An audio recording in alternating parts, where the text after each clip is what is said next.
Welcome to Around the Girdle Earth, the podcast where Dartmouth stories come to life.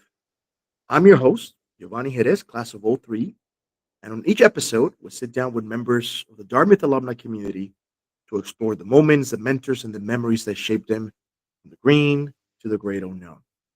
So, whether you graduated last year or decades ago, these conversations offer a window into the journeys we have taken and the common threads that bring us all together. So grab your favorite drink, step into the story, cue up the nostalgia, and let's wonder together. Today, my very special guest is Jennifer. I used to know her as Jennifer Tudder. Now you're Wallace, all right? Class of Yes. 97. So, Jen, why don't you give us a little bit of background?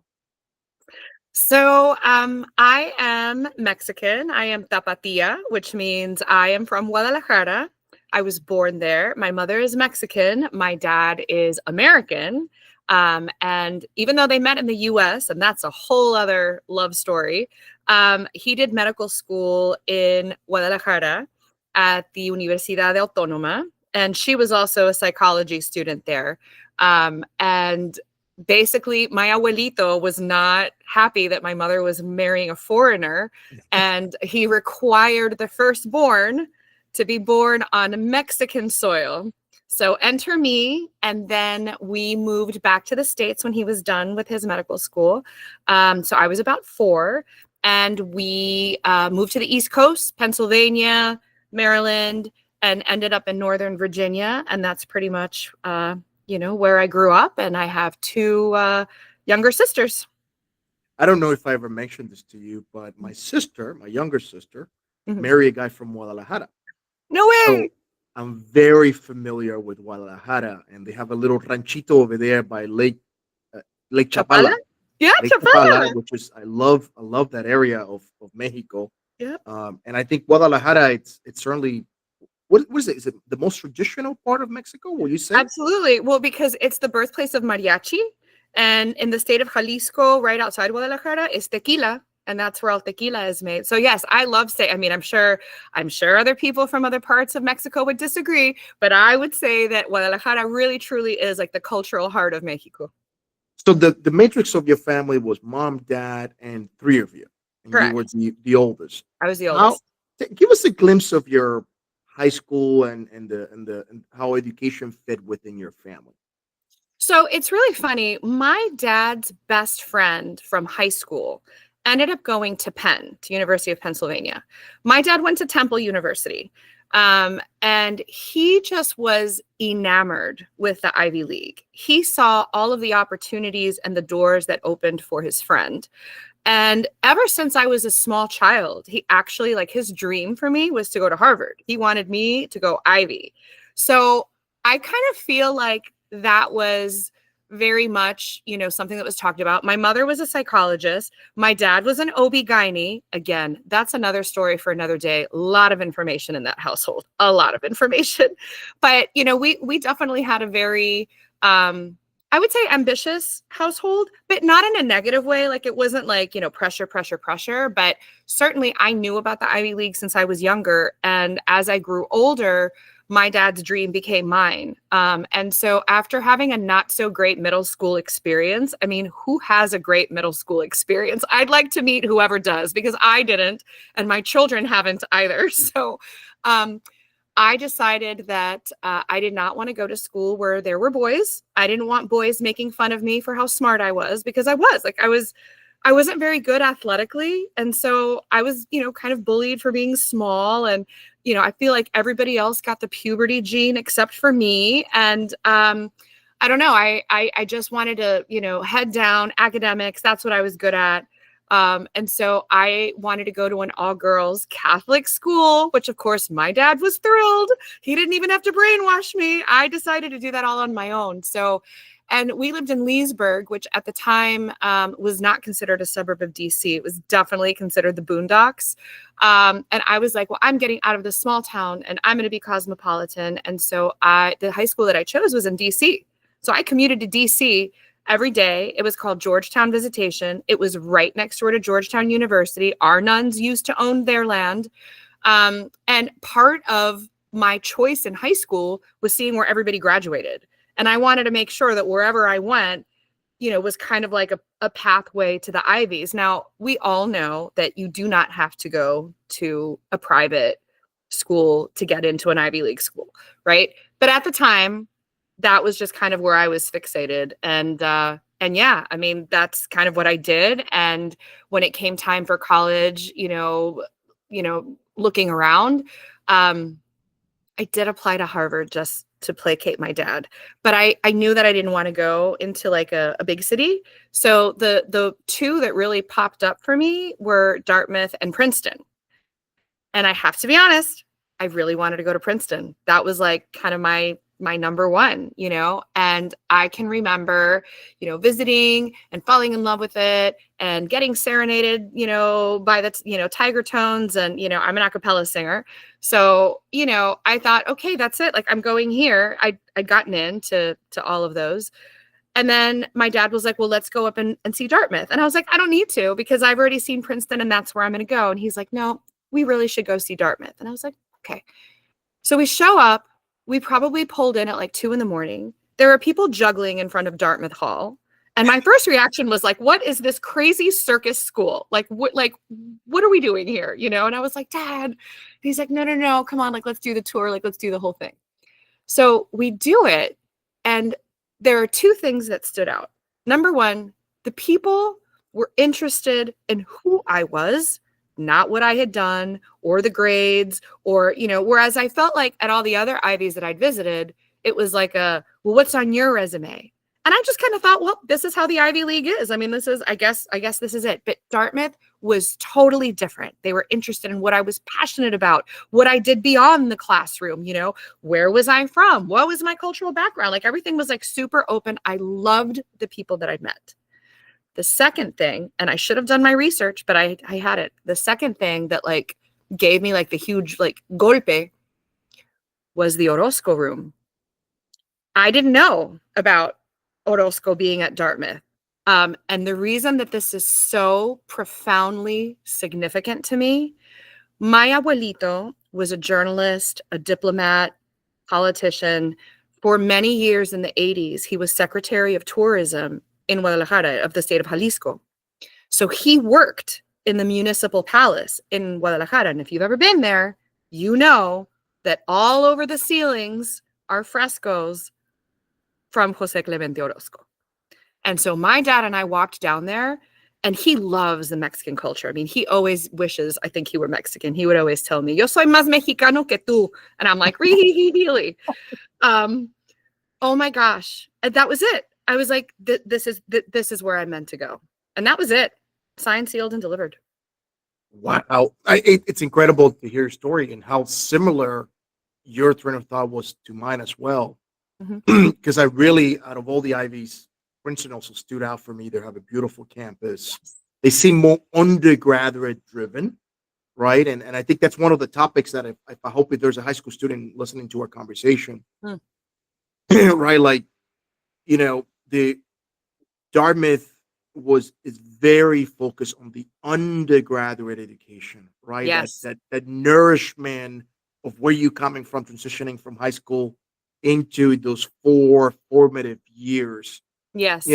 Versus my impressions, from the big city options were like, okay, the campus belongs to this big city, and you're just one more number running around, and like everybody's measuring where you are in the pedigree status,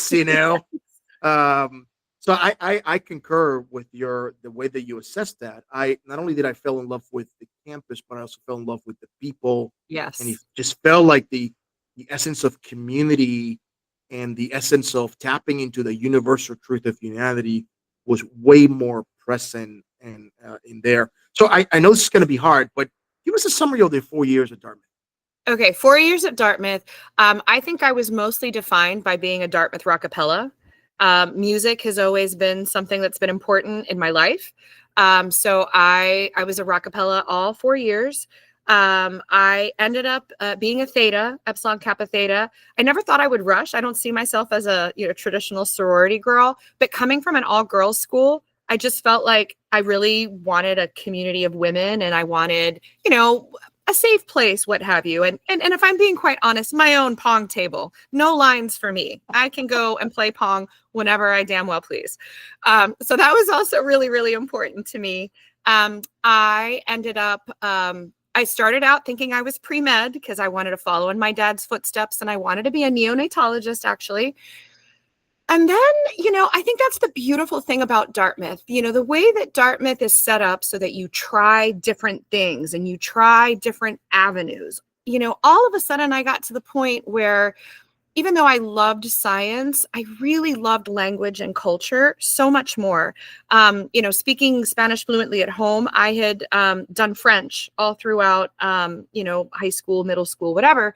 So I was continuing that. But then I wanted to learn the language of love. And I'd never been to Europe and I really wanted to go to Italy. So I started taking Italian, like just for fun, and then still doing all my distributives or whatever.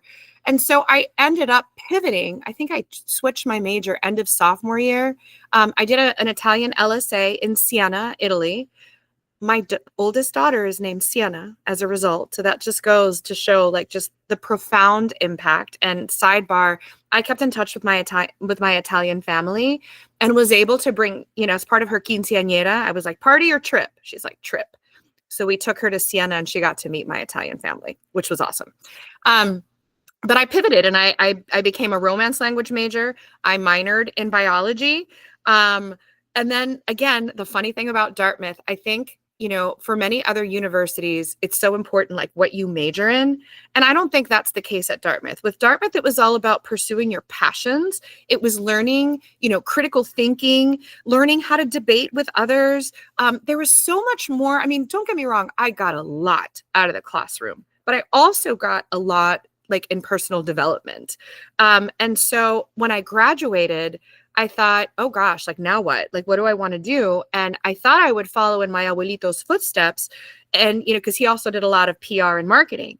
And the original plan was, to eventually go to Europe and do that. Right. So I actually ended up in marketing. So you can be a romance language major and a bio minor at Dartmouth and still, end up in marketing. Now, the reason I did not end up in Europe is I met a very handsome football player the end of my junior year who asked me to join his band under the guise of really asking me out. And I said yes. And so our name was Kodiak Jack. We played like all the frats and whatever. And then, somehow senior year sparks flew and he was from Chicago.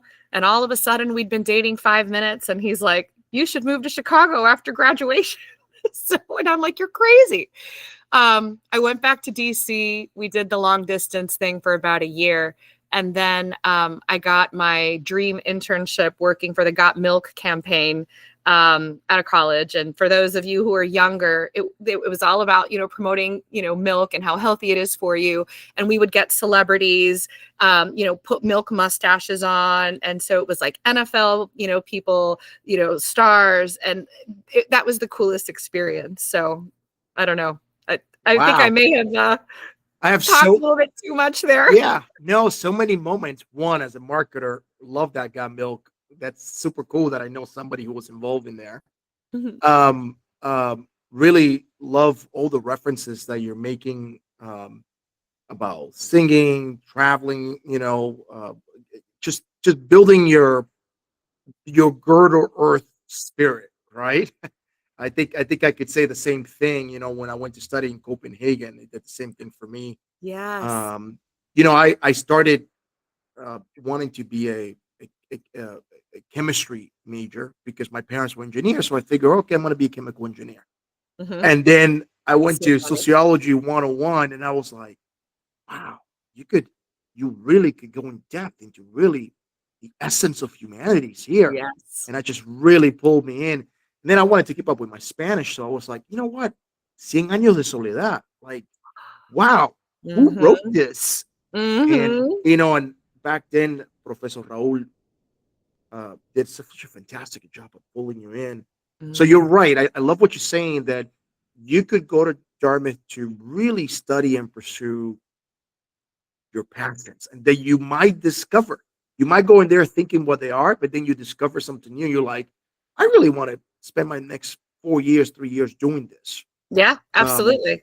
I am Absolutely. curious though, the Glee Club, did not have a lot of Latinas in there. I'm wondering if you yourself had any unique experiences, or had a different sense, if not in the Rockefellers, because I know you guys were a tight group, maybe overall at Dartmouth. How did it feel being, a few of the Latinos on campus? Well, so it's funny because, with a maiden name like Tudder, I always flew under the radar. I probably didn't have a zip code, back in the day in marketing, you either take zip codes or you take last names. And I probably didn't fit either. I mean, I know I felt like I was the only Latina in like my town. And I remember not realizing I was different until fourth grade when we were studying the Mexican American War. And I was like super proud and I'm Mexican. And I remember Brian Wiedemeyer, wherever you are. And Brian Wiedemeyer would like turn to me and was like, oh, like it was the worst. It was the worst. And I never felt like I needed to downplay my Latina-ness because I am so proud of my culture. It is like truly like the essence, a big part of who I am. But I felt like at Dartmouth, I definitely had a diverse group of friends. I think I was the only Latina in the Rockapellas at the time. I was not in the Glee Club, so I don't recall who was and who wasn't. I do know that one of the other like Latina powerhouse singers was Eliana Marcenaro, and she was in the Dodex, and she had a beautiful voice. I don't know if she was in the Glee Club, but I feel like there was always that kind of like camaraderie with like other Latino students, and even the sneaky ones, because Phil Lord is my classmate, and he's the one that did the Lego movie, and he's Cubano as well. But again, he was Phil Lord and I was Jen Tudder. So we bonded over the fact that we could turn it on or turn it off. And, we certainly had very, very interesting conversations with people who, perhaps had, grew up in other bubbles, grew up in other pockets, and probably had never met a Latino or a Latina that didn't fit their stereotype. And I felt like we really almost had an opportunity to like open people's minds in that sense, So I never felt, like I was the only one, but I did feel like that sense of responsibility. And even my husband, who grew up on the south side of Chicago, had no idea. He thought I was Italian. He didn't know what I was. And he was shocked when he found out I was Latina because I didn't fit what he thought Latinos or Latinas were supposed to look like. And let me tell you, I mean, I felt like I had to educate his family, his community. He thought I grew up in a rancho. I'm like, no, Guadalajara is like bigger than Chicago. Like, so it's Wow. just kind of funny, like how, again, like you're thrust in this community of peers and how much we learn from each other. No, I love what your comment is bringing up, and I saw this trend with the older folks that I interview, with the 29 Mhm. older folks that I've interviewed so far, is that yes, your Latino culture, it's part of you, is there, but was that the leading identity? Probably at Dartmouth, it wasn't, because there were so many other things that were salient and prioritized. Like, Yeah. for example, our academics, right? Like, we were all qualified and smart to be there, obviously. So our Right. peers, we will meet all the super smart people, sometimes Right. even smarter, right? That Oh God, that yes. humble us, right? That humble us, right? And then other things like outdoors, for example, hiking, right? Like, or like in your case, right? Singing, Yeah. right? For me, it was ultimate frisbee and fencing, Oh, nice. and there were so what I'm, or studying abroad, Oh, right? Being a citizen of the world, studying abroad. I just feel like, out of all the colors that a person can have and be part of their identity, our Latinidad, was always there, but it mhm. just seems like there were other layers that became more salient in the community that we were in. Yeah, because I also feel like that whole school spirit was so like it's a bond that binds to this day. Like I don't say I was a 97, I am a 97. I don't say I was a Rockapella, I am a Rockapella. And we continue to have reunions to this day. They call the old ones the boulders and the new ones the pebbles. And a bunch of us got together in Nashville, classes 99 through 95, to kind of celebrate the 97's 50th birthdays. I mean, I think we were Dartmouth students first. And it's that green, that granite that kind of brought us together. And I felt like, I don't know about you, I was so naive. I didn't know who had money and who didn't have money. Like, you know what I mean? Like whether you were on scholarship or whether you weren't, and let's face it, most of us were. I just kind of felt like we were all there for the love of the school and the love of each other, quite frankly. So even though like my Latinidad definitely came up like super early on, I feel like it blended very well into the Dartmouth fabric. I never felt out of place or anything like that. And, you could, again, having the Orozcos there, I kind of felt like, well, this is technically my place, guys. This is my place. I love that history of the Orozco mural. Every time I go, you just get pulled into it, and I learn something new. Yeah. I learned something new. I love your comments about like, hey, our first identity was the Dartmouth identity, students. I did learn a trick about financial differences. The people that were worse dressed were the wealthiest. Really? And yeah. Like the people who didn't care what they were wearing, to me, that always seemed to be like the trend, right? Like I would, I'm thinking this particular, this guy had holes in his jeans and like wear whatever shirt horrible hair. And then, when he invited me over to his house, I was like, wait, who are you again? It's like, but by the way, I don't know if you knew this, but some the students who come from famous families, sometimes they get pseudonyms. Their names. Yeah, I did not know that until I finally met one. I was like, wait, what? Yeah, that was crazy to me to learn that. Yeah. I didn't know of any like truly famous people. One of the girls in the Rockapellas who was a 2000, her last name, I mean, she's Cook Auditorium, and super down to earth. Yeah, you never would have known. Never would have known. Yeah, correct. Unless they open themselves up to you, right? That's the only way. I know you got hundreds of memories, but I'm wondering if there's any specific memories that stood out for you from those 4 years that make you like just bright out.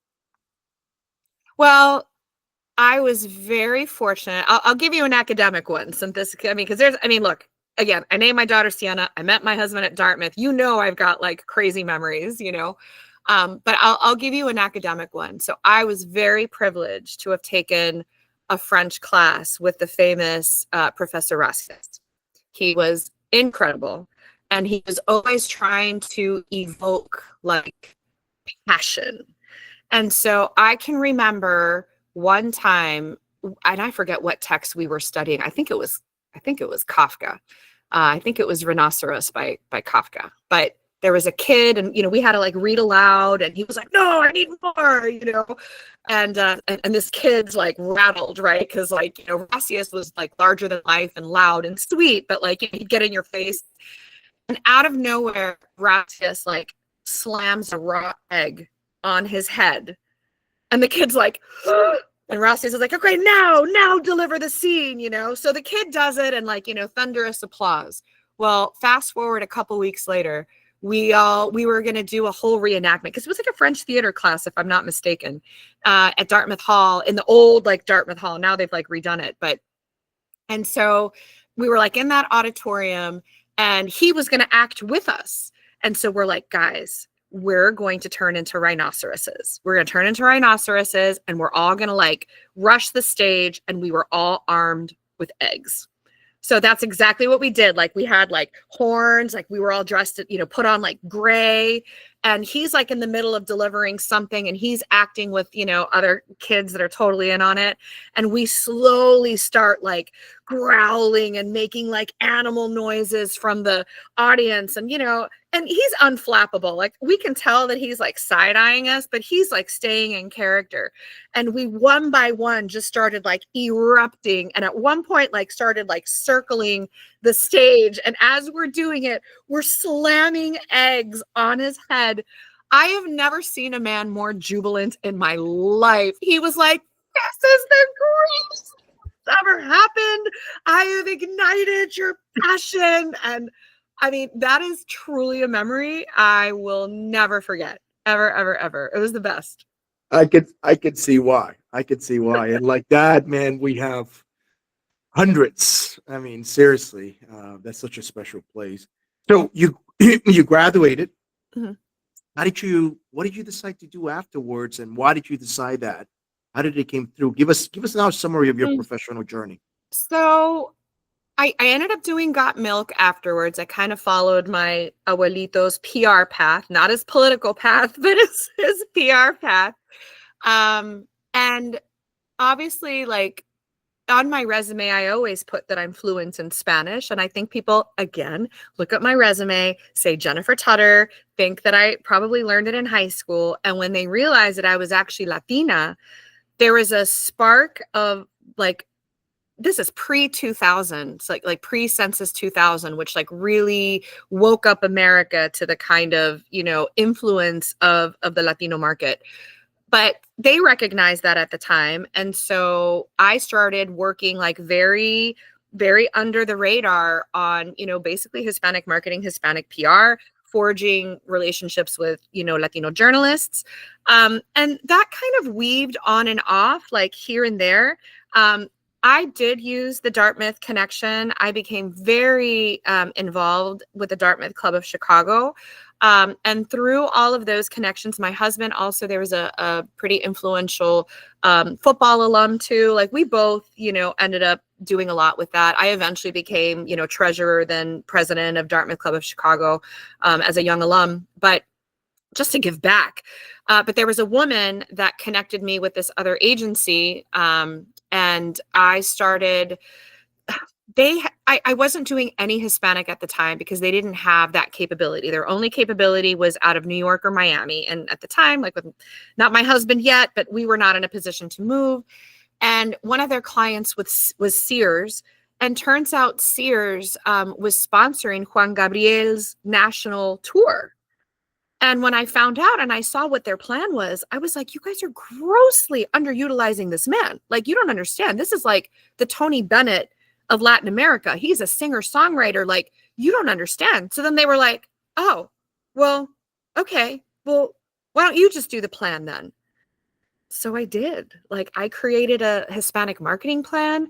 I connected him with other musical groups in Chicago because he was very, or like orphans and music were kind of like his thing. I got to meet him. I brought my mother. I was like, Mama, like we had front row seats. It was like, oh my gosh. And by this point, my abuelito had passed. And I was so upset because he would have been so proud. And so it was great. And after that, I was like, this is what I want to do. So I ended up doing Hispanic marketing. I launched the multicultural practice at Edelman in Chicago, and I did that for many, many, many years. I'm since independent. I'm a freelancer. I'm a contractor. I do a lot of business to business because association work does allow you to have work-life balance. But one of my clients is the Hispanic Marketing Council, and they represent all of the agencies and media and research firms with with Latino expertise. And they've been one of my longest standing clients and probably one of the ones that I feel most passionately about. I do cheat on Dartmouth and I do a lot of work for Yale because I have allied myself with an agency outside of New Haven. So I work on their Yale China Association. I've worked on their Schwartzman Performing Arts Center. So a lot of my Dartmouth experiences still end up trickling into my current life, so that's me professionally in a nutshell. That's beautiful. I'm curious on your thoughts in this. When does marketing start and when does PR start? Well, that's the thing. I feel like back in the day, PR was like the redheaded stepchild because, the advertisers had all the money, right? So they're pumping money and back, I have to admit, back when I was starting, it was pay to play. If you didn't advertise, they weren't going to look at your story, right?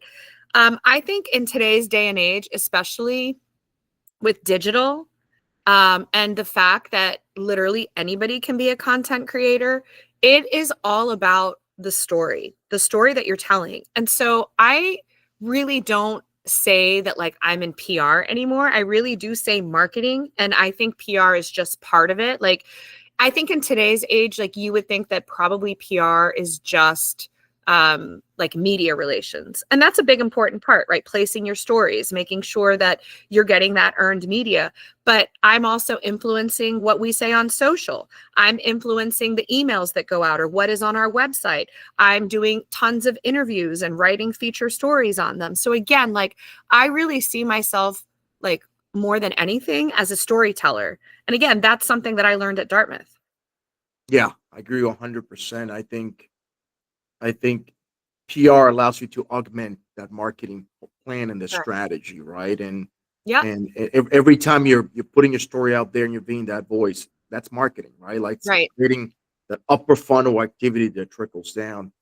So I'm curious now if you had to do a TED talk, one of those 20 minutes presentations, right, on your expertise, or what do you think that topic will be on that you will want to share for 20 minutes and that you will claim expertise on?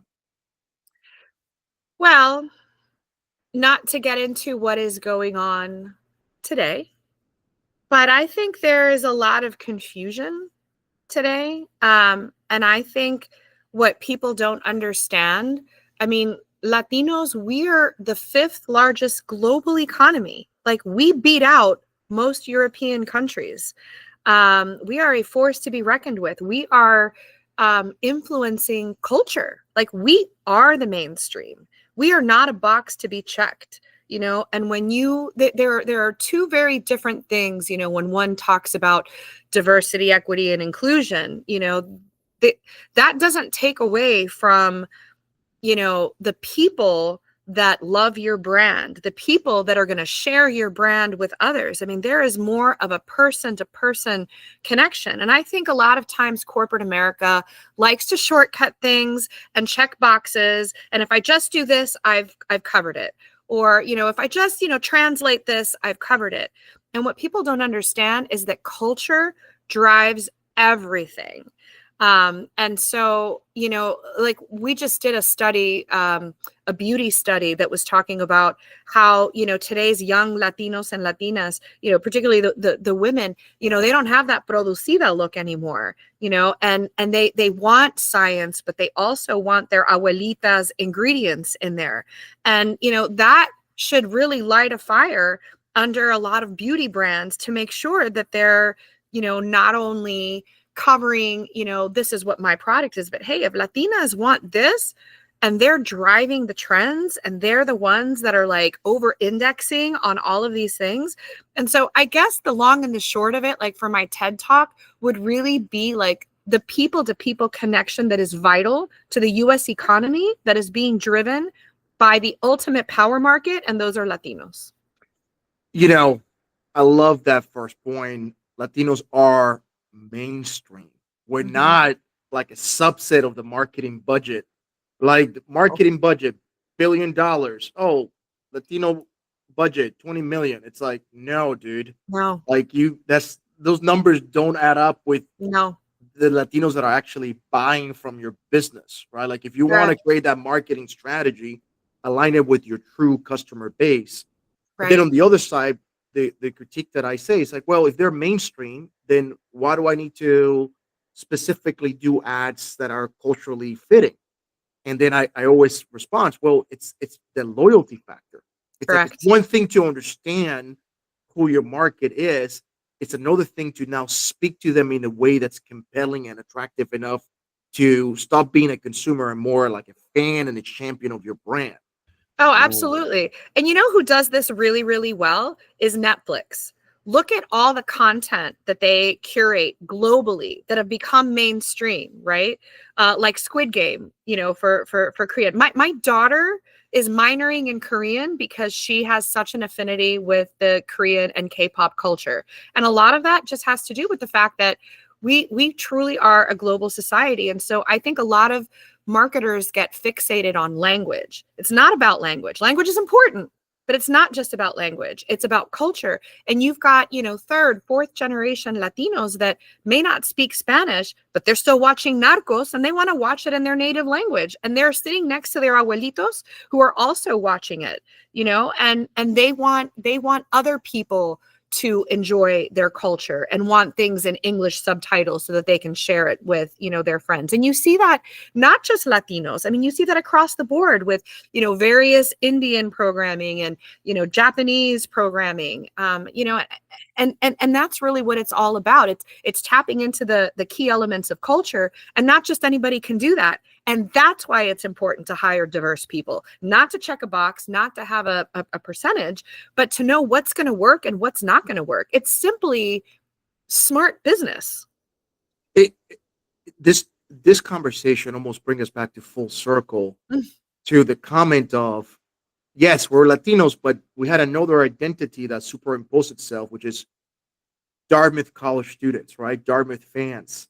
Yeah. But if you were marketing to us, right, like, yes, you could start there at this level, but it will be even smarter of you to activate me by emerging my Latinidad into it, right? Absolutely. Like, yes, you could speak to me here, no doubt about it, because that's part of my identity. But man, if you really wanted me to activate me and go from being a consumer to like a champion of your brand, engage me with this as your primary, and then your Latinidad, infuse it in there, right? Exactly. You got to walk the walk and talk the talk. No, I love those comments. So I know we could speak for another hour. Yeah. As we come to an end, can you think, I don't know who's gonna watch this, right? But the reason I was motivated to do this was just like, hey, I go to YouTube, I go to Google, I'm like, Latinos in the Ivy Leagues, and like, where are those testimonies? Yeah. And I wanted to capture those voices, even if it's only 30 of them, right? Right. And if there was a high school student watching this, or maybe a recent grad, are there any other golden nuggets of wisdom that you would highlight for them? Well, I think the way I approached Dartmouth was just say yes. Like, just say yes. Say yes to the opportunity. Say yes to the random invitation. Say yes to the club that you think you're not going to be interested in, and also don't take no for an answer. So as part of my biology track, I really wanted to do the foreign study program, and it was in Costa Rica. So everybody wanted to do it. And I will admit, I didn't get in, but I didn't let that stop me, right? Like, when you want something, like, you go for it, you turn that no into a yes. And, the beauty about Dartmouth is, they had so many other sideline partners. And so I ended up doing a C semester through Woods Hole Oceanographic Institute. And for high schoolers that don't know what that institute is, like, they're the ones that discovered the Titanic, right? Like, where the Titanic was resting.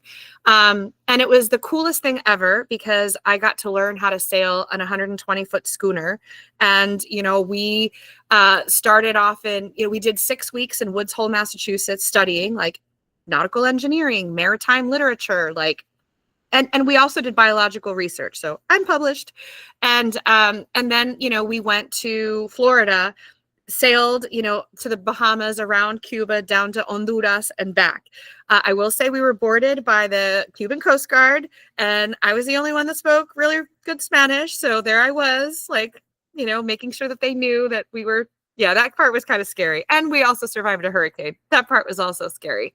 But, sometimes the doors will open for you, and sometimes you have to open them. But if you continue saying yes to opportunities, you just never know where it's going to take you. And I think that bodes well for college. If you don't get into the school that, your dream school, that's also okay. I always feel that you are meant to be where you're going to thrive. And if you really truly feel passionately, you can turn that no into a yes, and you can transfer. And I think the same thing goes, for your job. You advocate for yourself. You meet the people, you network with the people, and you turn every no into a yes, and you use your connections. And in my case, yes, I did use Dartmouth alumni, and then I pay it forward. And that's the other thing too. When you experience these yeses, well, make sure you're presenting those opportunities to the next generation and open doors for them and bring them along. I remember one of my first hires when I launched the Edelman multicultural practice was this Latina from Brown. And I was like, and if she's out there somewhere, Maritza Santibáñez was like one of my first, hires. And because I knew she was trying to break into marketing, and I'm like, all right, let's do this together. And it doesn't have to be Brown. It can be anywhere, but open those doors for other people. 100%. Lift others as you climb. That's always been Correct. my modus operandi, my mode of operation over here. Mm-hmm. And talking about yes, I'm sure your husband was very glad when you said yes to him. Best thing that ever happened to him. I've opened his world in ways that he never expected. That's amazing that you've been a great student, great professional, great wife, and mother as well, mother of 3.